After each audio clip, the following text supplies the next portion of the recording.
At is Vikram Singh Rathod IPS, first posting Warangal, Andhra Pradesh. 4 సంవత్సరాల సర్వీస్లో 4 ప్రమోషన్లు, 10 ట్రాన్స్ఫర్లు, ఎక్కడ కాంప్రమైజ్ కాలేదన్నమాట. రికార్డ్ బాగానే ఉంది. కానీ రికార్డ్స్ మెడల్ సాధించడం కాదు. డ్యూటీలో ఉన్నప్పుడు ఒంట్లో భయం, భక్తి ఉండాలి. అది ఇంకా నీకు అలవాటైనట్లేదు.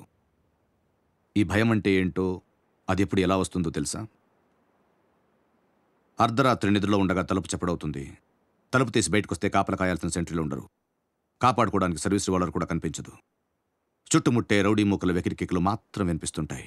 అప్పుడు పుట్టే భయం ఎలా ఉంటుందో తెలుసా? సాయంత్రం 4 అవుతుంది, స్కూల్ నుంచి రావాల్సిన నీ కూతురు ఇంకా రాదు. స్కూల్కి వెళ్ళి ఎంక్వైరీ చేస్తే వాచ్మెన్ వెళ్ళిపోయిందని చెప్తాడు. 6 అవుతుంది, 7 అవుతుంది, 8 అవుతుంది, కూతురు ఆచూకీ తెలీదు.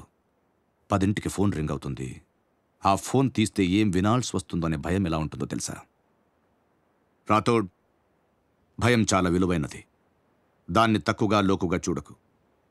One should have healthy respect towards fear. భయం లేనివాడు బ్రతకడం చాలా కష్టం. నాకు భయం లేదని ఎందుకు అనుకుంటున్నారు సార్? ఎప్పుడూ ఒక్కసారి కాదు, రోజులో ప్రతి క్షణం, ప్రతి నిమిషం భయపడుతూనే ఉంటాను సార్. 4 ఏళ్ల క్రితం డ్యూటీలో చేరినప్పుడు విధి నిర్వహణలో నా ప్రాణాలైనా అర్పిస్తానని ప్రమాణం చేశాను సార్.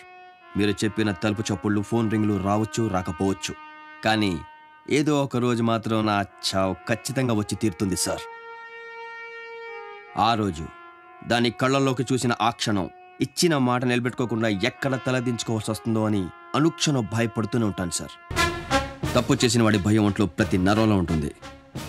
నా భయం నా యూనిఫామ్ పరులో ఉంటుంది సార్.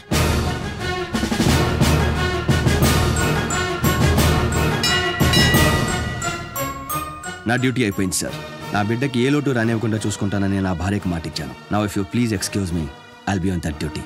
సో